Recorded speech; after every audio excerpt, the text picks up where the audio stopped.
सुप्रभात। आज हम सभी अलंकार की अगली कड़ी में पढ़ेंगे यमक और श्लेष अलंकार, जो शब्द अलंकार के भेद हैं, क्रमशः दूसरा और तीसरा। उसका अध्ययन करते हैं, दोनों में क्या अंतर है, इसका आज हम गहन अध्ययन करते हैं। क्या पढ़ेंगे? श्लेष और यमक। यमक अलंकार, यह यमक अलंकार शब्द अलंकार का दूसरा भेद है। तो सबसे पहले यमक का मतलब क्या होता है? यमक का मतलब क्या है, इसका शाब्दिक अर्थ क्या होता है, तो आप बताएंगे। यमक का शाब्दिक अर्थ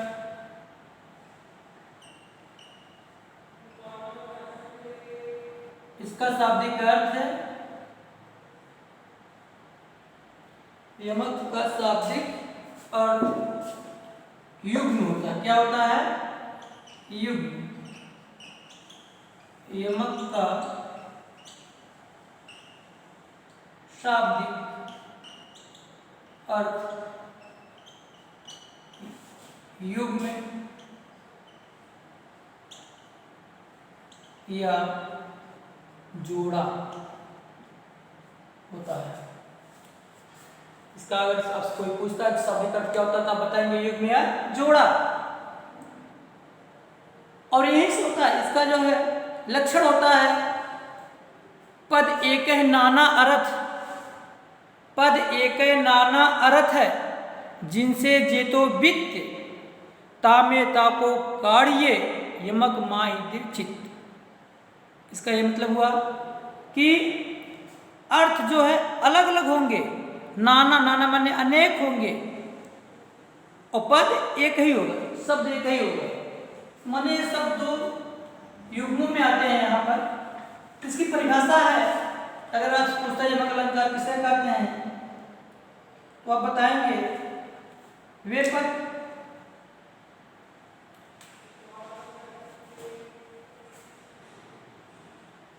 जहां पर आप इस लिखेंगे, जहां पर काव्य में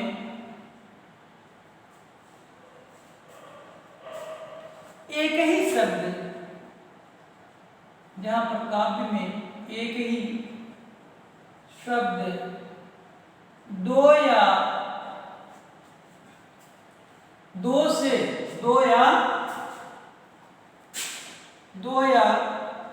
से अधिक बार आए,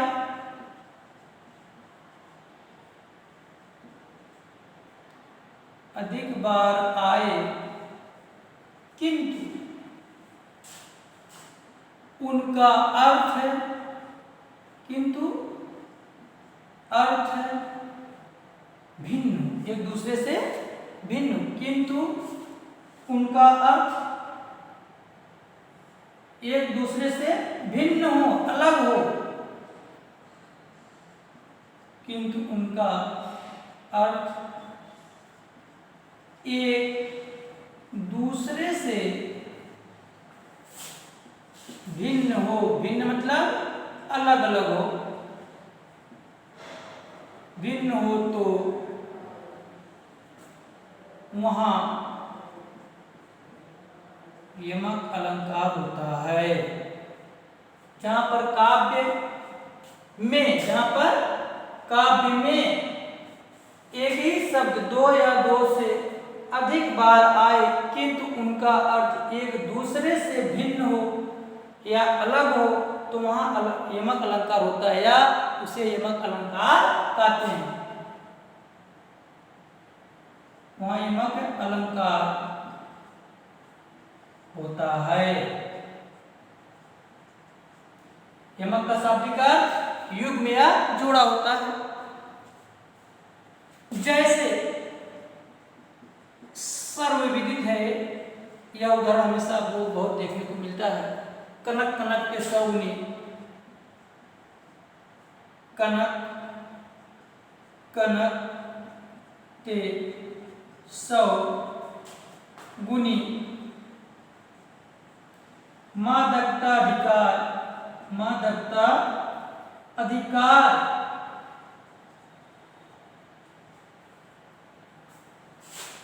व खाए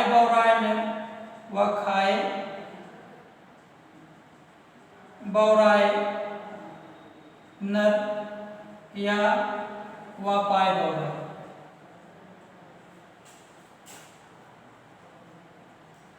बिहारी लाल जी का एक दोहा है, तो इससे आप इसके अर्थ को जानते भी होंगे अधिकांश लोग, किंतु यहाँ पर लोग जब इसके अर्थ को बताते हैं, कनक कनक का अर्थ बताते हैं, तो बताते हैं पाले का अर्थ है कनक, पाले कनक का अर्थ है धतूरा, दूसरे का सोना। तो हम कैसे सिद्ध करेंगे कि यहाँ पर पाले का अर्थ धतूरा है अथवा माने दूसरे का सोना है? इसे सिद्ध करने के लिए हमें दूसरी लाइन पर आना पड़ेगा। कनक कनक के 100 गुनी मादकता अधिकार वह खाए बौराए, अगर यहाँ पर खाए शब्द आया है तब पाले कनक का अर्थ हो जाएगा धतूरा। और यदि यहाँ पर पहले आ जाता कि पाए, यहाँ होता हुआ पाए बौराए, तब इसका अर्थ पाले का होता कनक का अर्थ है सोना। इसी लाइन से हम तय करते हैं कि पहले कनक का अर्थ क्या है और दूसरे कनक का क्या अर्थ है। लेकिन इसका अर्थ होता है कि धतूरे की अपेक्षा सोने में मादकता 100 गुना अधिक होती है।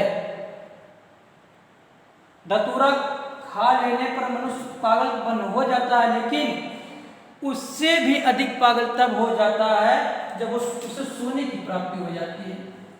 सोने की प्राप्ति होने में उसे अत्यधिक अहंकार हो जाता है, धतूरे की मादकता से अधिक। इसलिए यहाँ पर कनक कनक शब्द 2 बार आए। अब इसके नीचे वाली लाइन का अर्थ हुआ खाए बौराए, तात्पर्य से कनक शब्द का अर्थ हुआ धतूरा और दूसरे का हुआ सोना। इसका दूसरा उदाहरण देखते हैं।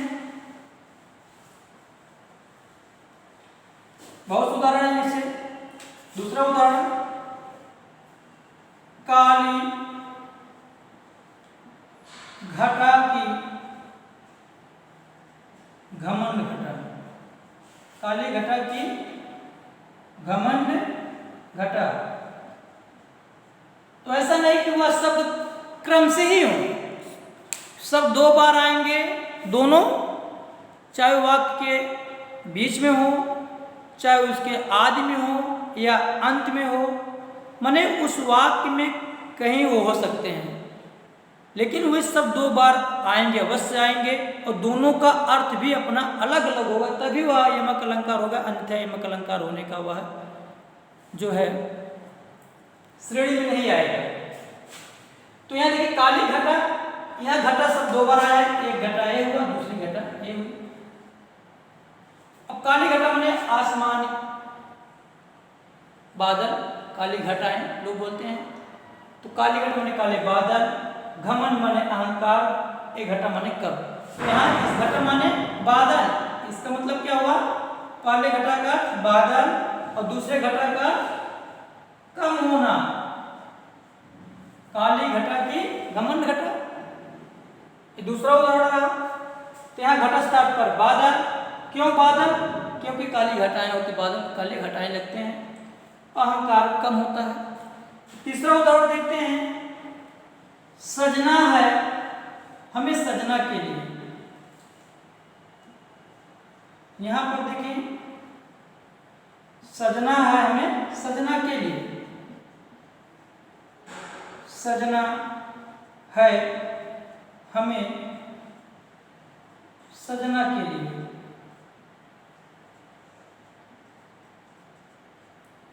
दोनों का अर्थ अलग अलग, एक सजना ये है और दूसरा सजना ये। एक नायिका है और नायिका अपना श्रृंगार किसके लिए करे? अपने साजन के लिए, अपने पति के लिए, अपने नायक के लिए कर रही है। या अगर आध्यात्मिक रूप में जाएंगे तो जीवात्मा किसके लिए श्रृंगार कर रही है? परमात्मा के मिलन के लिए। इसके दो अर्थ चलेंगे। इस सजना मतलब होता है नायक या परमात्मा, इस सजना का मतलब होता है नायिका या जीवात्मा। इसी प्रकार और उदाहरण देखते हैं। उधो जोग जोग हम नाही, उधो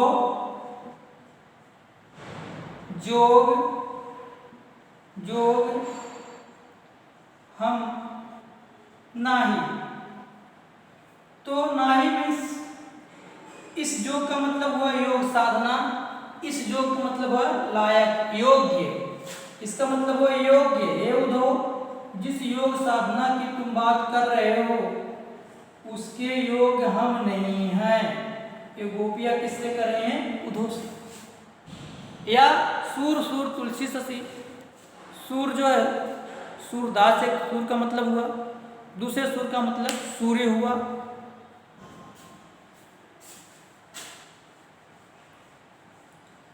अब बहुत से ऐसे उदाहरण हैं, जैसे एक उदाहरण और प्रचलित है, बहुत तेज पूछा जाता है कि ऊंचे घोर मंदिर के अंदर रहने वाली, ऊंचे घोर मंदिर के अंदर रहती हैं। या भी कह सकते हैं कि भूषण भनत शिवराज, वीर से वीर तेरे त्रास, नगन जड़ाती वे नगन जड़ाती हैं। माने शिवराज, भूषण कब कहते हैं शिवराज, जो रानी पाले अपने वस्त्रों में, अपने चूड़ियों में नगन को जड़ाती थी, आज वही रानी जो उनके राज पर दूसरे का अधिकार हो जाने से, अर्थात मौत का अधिकार हो जाने से आज वे नग्न जड़ा रही, ठंडी लग रही, तात्पर्य है। अब तीसरा अलंकार जो शब्द अलंकार है उसका नाम है श्लेष अलंकार। क्या नाम है? श्लेष। श्लेष का अर्थ होता है श्लिष्ट, इसका अर्थ क्या होता है? श्लिष्ट। और श्लिष्ट बराबर चिपका हुआ, इसका मतलब चिपका हुआ। यदि आपसे कोई पूछता श्लेष का मतलब क्या होता है, श्लेष मीन्स होता है श्लिष्ट, और श्लिष्ट मतलब होता है चिपका। या आप ये भी कह सकते हैं श्लेष का मतलब होता है चिपका हुआ। तो श्लेष अलंकार, इसका शाब्दिक अर्थ हुआ चिपका हुआ। परिभाषा, बहुत से लोग, बहुत सी किताबों में लिखा होता है जहां पर कोई शब्द एक बार आए और उसका अर्थ दो या दो से अधिक हो, उसे श्लेष अलंकार कहते हैं। ऐसी बात नहीं है, क्योंकि अगर शब्द एक ही बार आएगा और अर्थ उसके दो से अधिक होंगे तो श्लेष अलंकार तो होगा, लेकिन ऐसा नहीं कि वो बंधन ही है कि एक ही बार आएगा। नहीं, किसी एक शब्द के दो या दो से अधिक अर्थ होते हैं। जैसे अगर एक ही बार आए तो रहीमन पानी राखिए, पिन पानी सब सुन, पानी गए उबरे मोती मनुष्य सुन, तो पानी तो कई बार आया, लेकिन हर पानी का मैंने दो से अधिक अर्थ नहीं हो रहे हैं। तो यहाँ पर इसकी परिभाषा थोड़ा सुधारी है, मैंने आप सुधार कर बताएंगे कि जहाँ पर काव्य में किसी शब्द के दो या दो से अधिक अर्थ निकलते हैं उसे श्लेष अलंकार कहते हैं, या वहाँ श्लेष अलंकार होता है। तो आप लिखेंगे जहाँ पर काव्य में, जहाँ पर काव्य में, जहाँ पर काव्य में एक ही शब्द के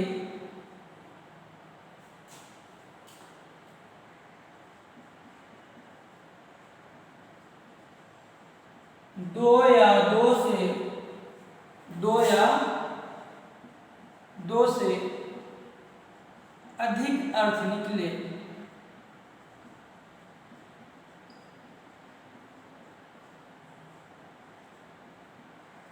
वहां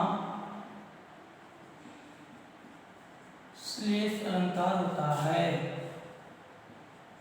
कौन अलंकार होता है? श्लेष अलंकार होता है।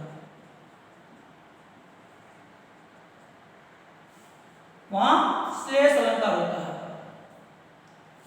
जहां पर काव्य में एक ही शब्द के दो या दो से अधिक अर्थ निकले वहां श्लेष अलंकार होता है।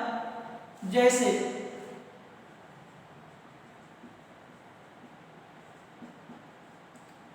रहीमन पानी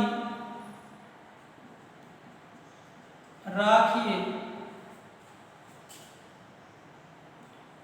रहीमन पानी राखिए, बिन पानी सब सून।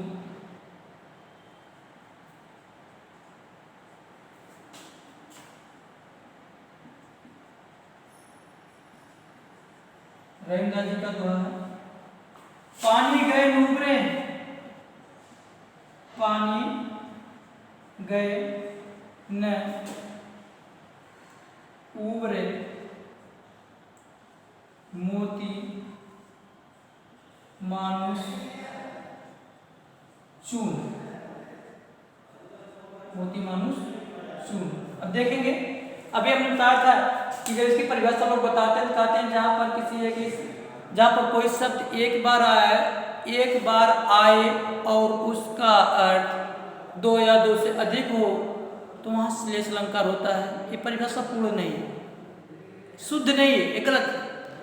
क्योंकि यहाँ पर पानी शब्द 1, 2 और 3 बार है, इसलिए हमने कहा कि आप लिखेंगे भैया बताएंगे जहां पर काव्य में एक ही शब्द के 2 या 2 से अधिक अर्थ निकले वहां श्लेष अलंकार होता है। तो इस पानी शब्द का अर्थ 2 या 2 से अधिक बार निकल रहा है। क्यों निकल रहा है समझा रहे हैं आपको कि पानी गए नूबरे मोती मानुष चून, ये पानी शब्द है, इस पानी का 3 अर्थ होता है। पानी माने होता है मोती के अर्थ में यह चमकना, मोती का अर्थ क्या हो जाएगा चमकना या चमक। मनुष्य के अर्थ में क्या हो जाएगा, मनुष्य के अर्थ में सम्मान, सम्मान या इज्जत। और चूना के अर्थ में क्या हो जाएगा जीवन। जीवन किसके अर्थ हो रहा, चूने के लिए, चूने के अर्थ में। मनुष्य के लिए, मनुष्य के अर्थ में, और चमक मोती के अर्थ में। न समझाए फिर सुन लेंगे। क्योंकि मोती तभी चमकती है, उसकी चमक तभी बरकरार रहती है जब तक वह मोती पानी में विराजमान रहती है। और मनुष्य, पानी माने होता है इज्जत। लोग बोलते हैं ना कि मार कर तुम्हारी पानी उतार देंगे, तो यही हुआ। और चूना में अगर पानी सूख जाता है तो चूना का जीवन समाप्त हो जाता है, अर्थात चूना मर जाता है। इसके लिए चूने के अर्थ में जीवन होगा। यह इसका उदाहरण है कि चरण धरत चिंता करत चितवत चारों ओर, सुवर्ण को खोजत फिरत कवि व्यभिचारी चोर। इस सुवर्ण शब्द है, यहाँ पर सुवर्ण ही शब्द है, इसमें शिष्ट है सुवर्ण। इसलिए दूसरा उदाहरण चरण धरत चिंतक करत चितवत चारों ओर, सुवर्ण यही जो शब्द है ये शिष्ट है। इसमें सुवर्ण को खोजत फिरत कवि व्यभिचारी, कवि व्यभिचारी चोर। ये 3 लोग होते हैं जो सुवर्ण को खोजते हैं। तो सुवर्ण का अर्थ कवि के लिए किसका होता है, मतलब कवि के अर्थ में सुंदर वर्ण या अक्षर या शब्द कह सकते हैं। कवि जब अपनी कविता करता है तो सबसे पहले क्या करता है, अपने इष्ट की उपासना करता है, उसके चरणों को स्पर्श करता है, फिर मन में चिंतन करता है कविता करने के लिए कि कौन से शब्द ऐसे ऐसे शब्दों का प्रयोग करें जिससे हमारी कविता की अभिव्यक्ति अच्छी हो, उसके अर्थ अच्छे हों। तो पहले कविता करने वाला जो कवि होता है वह अपने इष्ट की उपासना करते हुए उसके चरणों का स्पर्श करता है, या उसके चरणों में अपने सिर को नमन करता है, झुकाता है।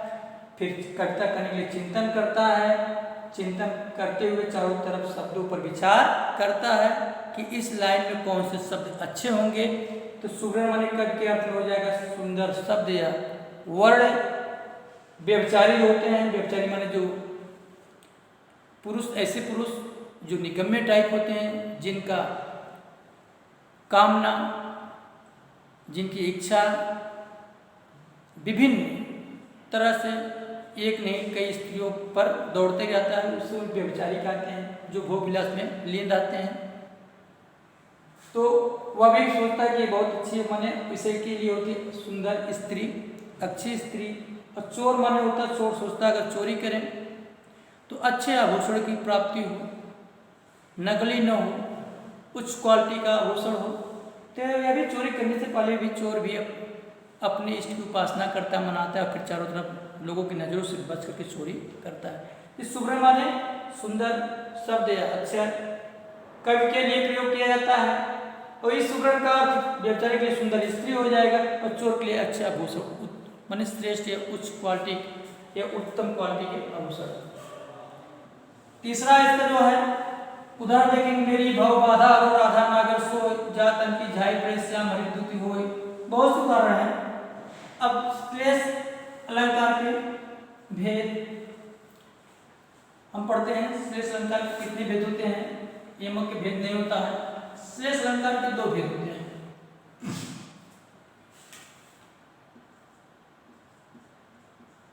श्लेष अलंकार के भेद कितने होते हैं? दो।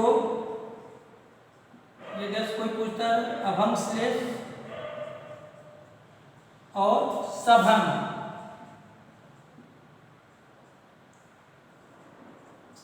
श्लेष अलंकार कितने भेद हुए? दो भेद, अभंग श्लेष और सभंग। अभंग माने अमाने नहीं, भंग माने तोड़ना। जहां पर शब्द के अर्थ को जानने के लिए उसे अलग नहीं किया जाता है, उसे अभंग श्लेष कहते हैं। जहां पर श्लेष शब्द का अर्थ को जानने की श्लेष शब्द के अर्थ को जानने के लिए उस पद को खंडित न किया जाए, उसे तोड़ा न जाए, उसे अभंग कहते हैं। सभंग जहां पर श्लेष पद के अर्थ को जानने के लिए उसे खंडित कर दिया जाता है, उसे तोड़ दिया जाता है, उसे सभंग श्लेष कहते हैं। दोनों में यही चीजें हैं। अभंग माने जहां पर श्लेष अलंकार के शब्द के अर्थ को जानने के लिए उस पद को हम अलग नहीं करते हैं, उसे अभंग कहते हैं। और जहां पर अर्थ को अलग कर देते हैं उसे सभंग कहते हैं। जैसे आपको उदाहरण देते हैं, जहां श्लिष्ट पदों का बिना खंड किए परिभाषा लिखेंगे, लिख लीजिए नहीं भूल जाएंगे। इसके दो भेद होते हैं, अभंग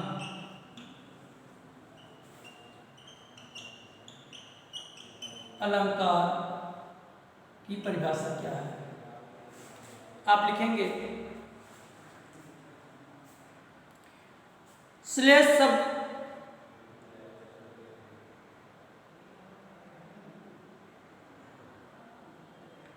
जहां श्लिष्ट पदों का बिना, जहां पर श्लिष्ट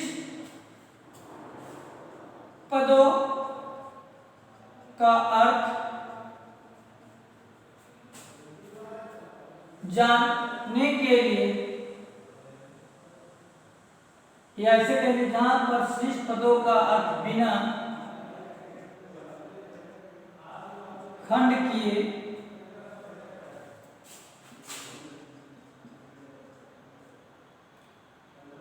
निकल आए,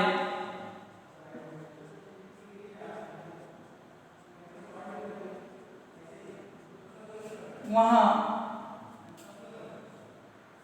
निकल आए, वहां अभंग अलंकार होता है। अभंग श्लेष अलंकार होता है। अभंग श्लेष अलंकार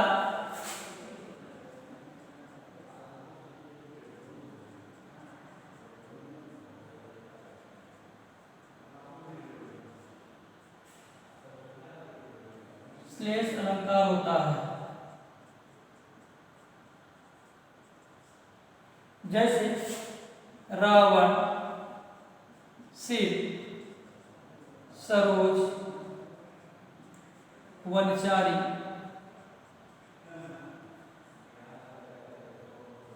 चल रघुवीर श्रीमुखधारी। तो श्रीमुख मन होता है बाढ़, और श्रीमुख मन भी दूसरा अर्थ होता है भौरा। रावण से सरोज, वनचारी, चल रघुवीर श्रीमुखधारी में श्रीमुख शब्द को जो है अर्थ को जानने के लिए श्रेष्ठ शब्द है उसको जो है खंडित नहीं करना पड़ा, लेकिन अभंग में श्रेष्ठ शब्द के अर्थ को जानने के लिए उस पद को हमें तोड़ना पड़ेगा। जैसे वृषभानुजा होता है ना, उसका एक उदाहरण है कि चिरजीव्यो जोरी जुरे क्यों न सने गंभीर को घट वृषभानुजा वे हलधर के भी। वृषभानु माने वृष की वाहन माने गाय हो जाएगा, उसका एक अर्थ हो जाएगा। दूसरा अर्थ होगा वृषभानुधंजा, राजा वृषभान की पुत्री राधा। और तीसरा जो अर्थ हो जाएगा वृषभधन अनुजा, बैल की वाहन गाय, और एक वृषधन भानुधंजा बराबर होता है वृषराज के सूर्य की पुत्री राधा। धन्यवाद। और जो न समझ में आए आप कमेंट के माध्यम से पूछ सकते हैं।